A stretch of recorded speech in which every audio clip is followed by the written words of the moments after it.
Hi, today we'll do something that I've never had on my channel, which is ZX Spectrum. This one is 16K, as you can see, or I believe. I bought it on eBay a while ago. I never had one of these when I was a kid. I'm more Atari or Commodore guy, but this is quite iconic, at least in Europe, and I love the design. Yeah, so I thought, why not have one in my collection? So, again, I bought it on eBay. It's supposedly works perfectly fine as per the description. 16K, but obviously it has only RF output, which unfortunately I don't have anything that can support RF today. So we'll do two things to this one. First one, we'll do a mod, composite mod, which will essentially provide composite video on this output. And then we'll go ahead and check if it works at all, if we get any picture, if the keyboard works or stuff like that. And then if it's working, we'll focus on expanding the RAM to 48K, as kind of it was the 48K more popular model. 48K had a 48K of RAM. So I think I'll split the video into two parts. So first one will be upgrading this or modding the output to composite video. Then we'll test it, and then maybe next video, assuming it works, we'll focus on memory upgrade. If not, we'll do a repair video on this one. So we'll need to disassemble this guy, and it's fairly easy. There's 4 screws there, and we'll go from there. So let's 5 screws, not 4. So I'll remove all these screws.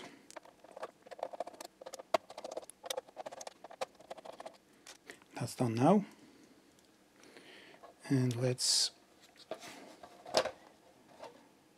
pop the keyboard. Now you need to be careful when doing this because there's 2 ribbon cables. Yeah, there you go, these 2. So we'll just take them out gently. I don't want to break any of these ribbon cables. These are out, and we can safely remove the keyboard. So I'll put it aside for the moment. Now we'll remove this board. I think it should come off. I don't think there's any screws. I may be wrong, let me have a quick look. No, I don't think so. So this should just... Are there any screws here? As you can see, this is a lovely Sir Sinclair, Cliff Sinclair design with all this stuff.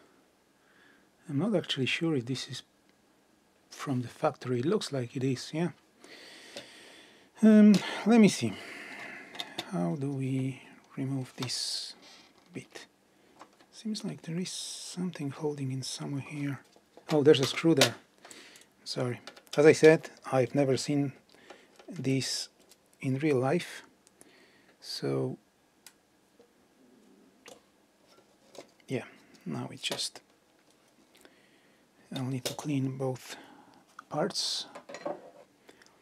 So the AV mod is fairly simple. What you need to do is to take off this cap from the RF modulator, which should be fairly easy. I think it just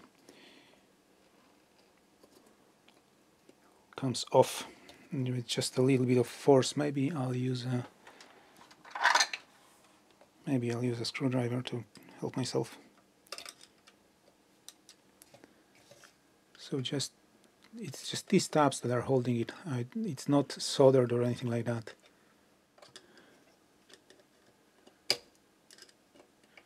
Yeah, it's coming off there. So it's off.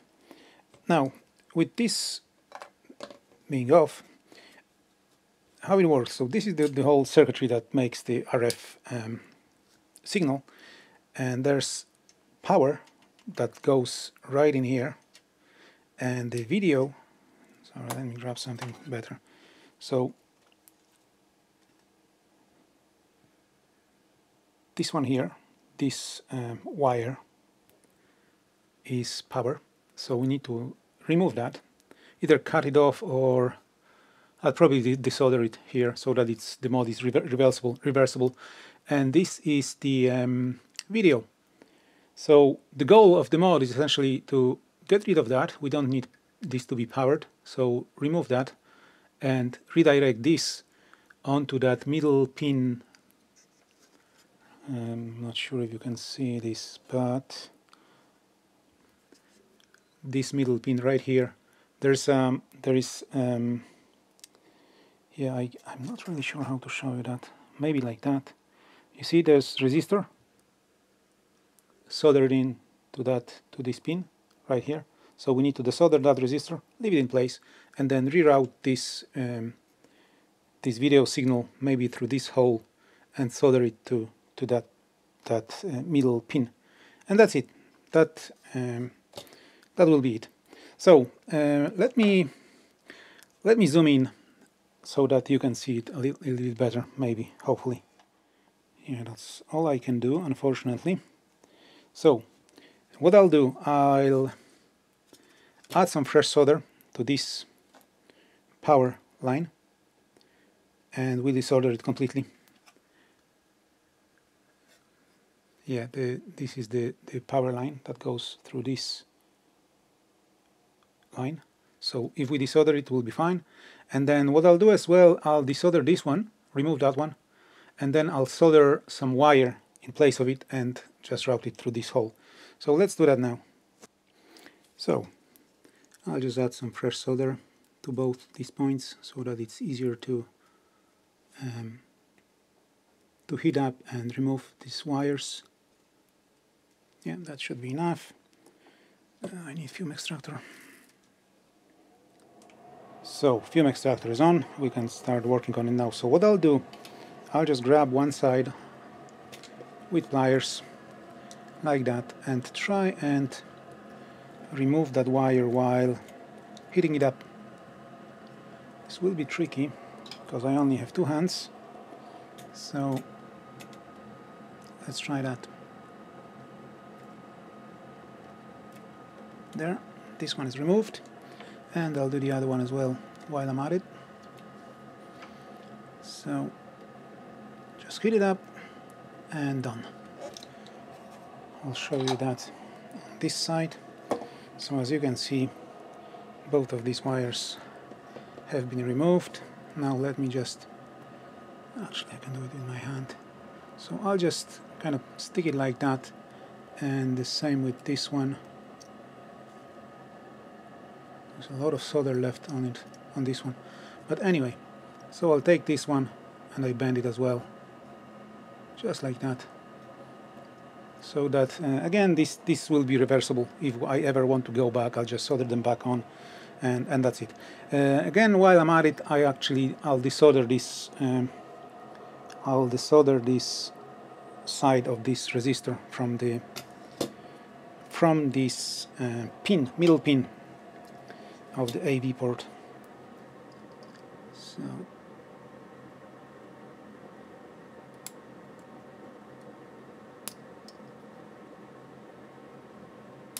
just like that.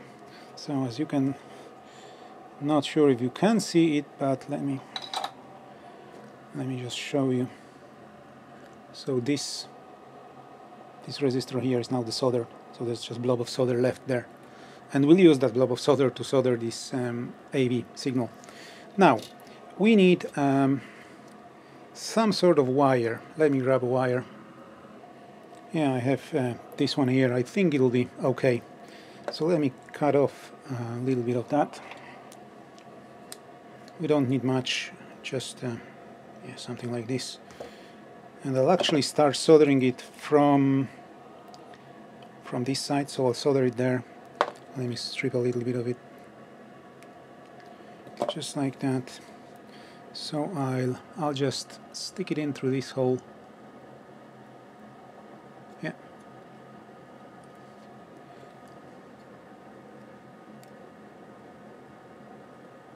Just like that. Is it enough? Yeah, it should be enough.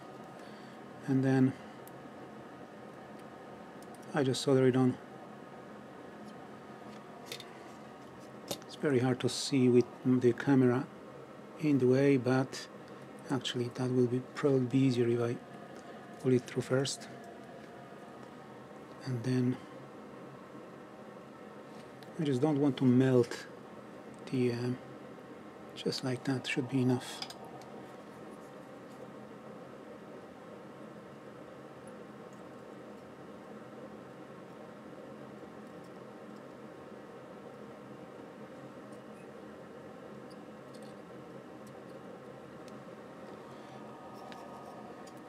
I'll add some fresh solder to this, like that. So that's done. Now let's pull it back through, just like that. And then we need to, obviously, I forgot, we need to clean that pad. So I'll add more solder to it, and then just clean it off with the wick.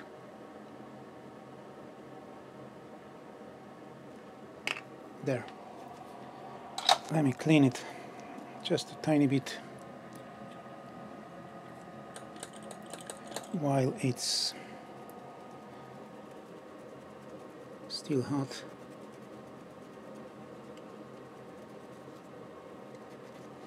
That should be okay. This side is clean. So let's try and route this wire through that hole.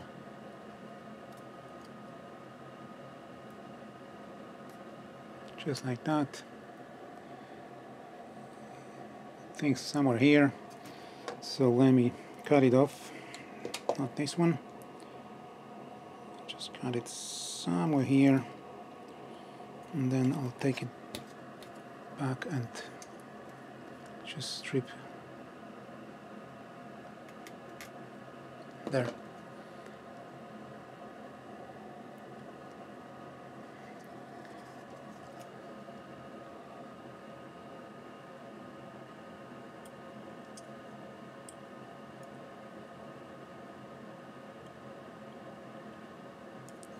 Like that.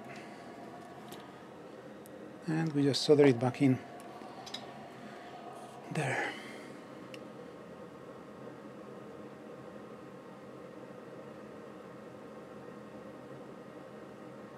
That should be enough.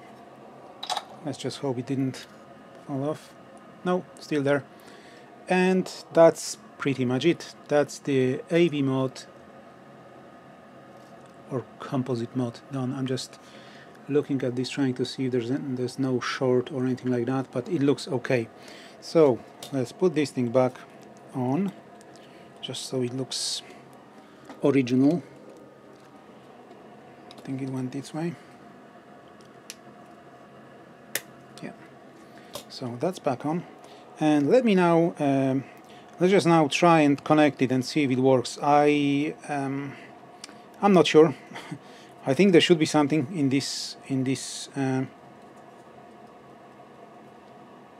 sockets, but let's see. Okay, so everything is hooked up. So I have the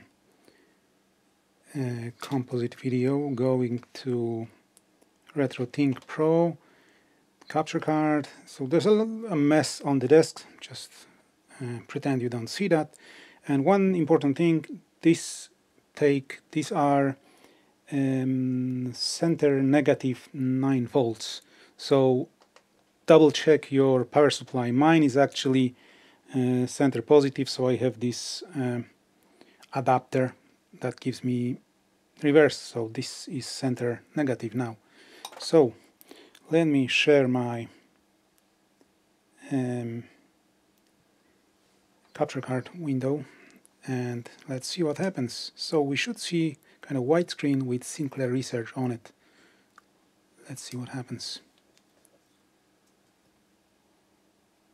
Okay. So the good news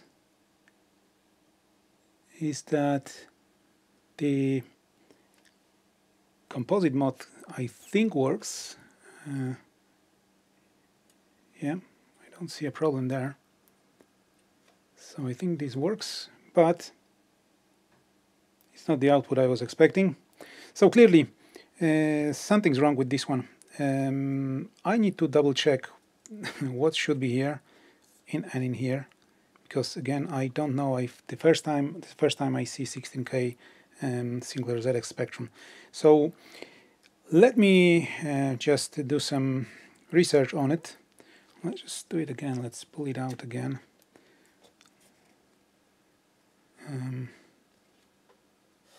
Yeah, there's nothing wrong in here.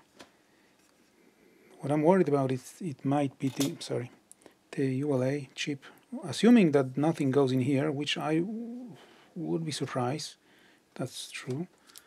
But I don't know. Yeah, let's try it again, and then we'll finish for today. So power on. Oops. Yeah. Something's definitely wrong. I mean, this is definitely not the screen that we should be getting. Let's do it again.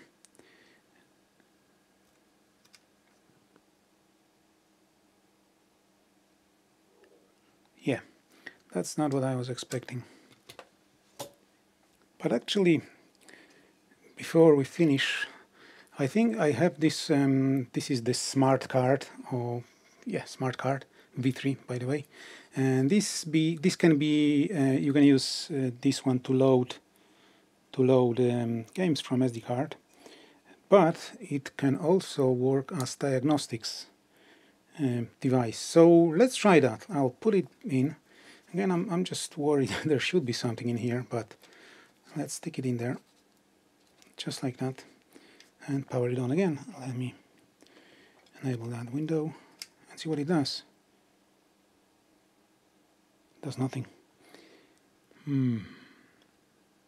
Yeah, I mean, something's definitely wrong. Something, I think maybe something should be here.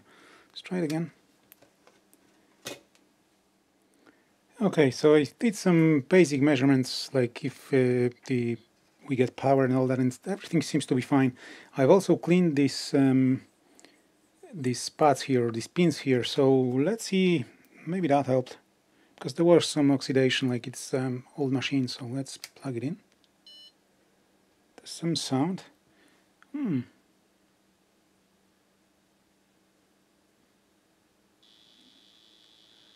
Okay, it looks better, but we still have an error. And it's, I'm guessing, it's either ULA or the RAM, or maybe one of these SN chips.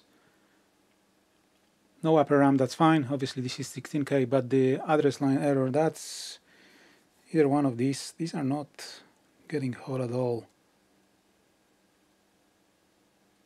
Unfortunately, all of these are soldered in, no sockets.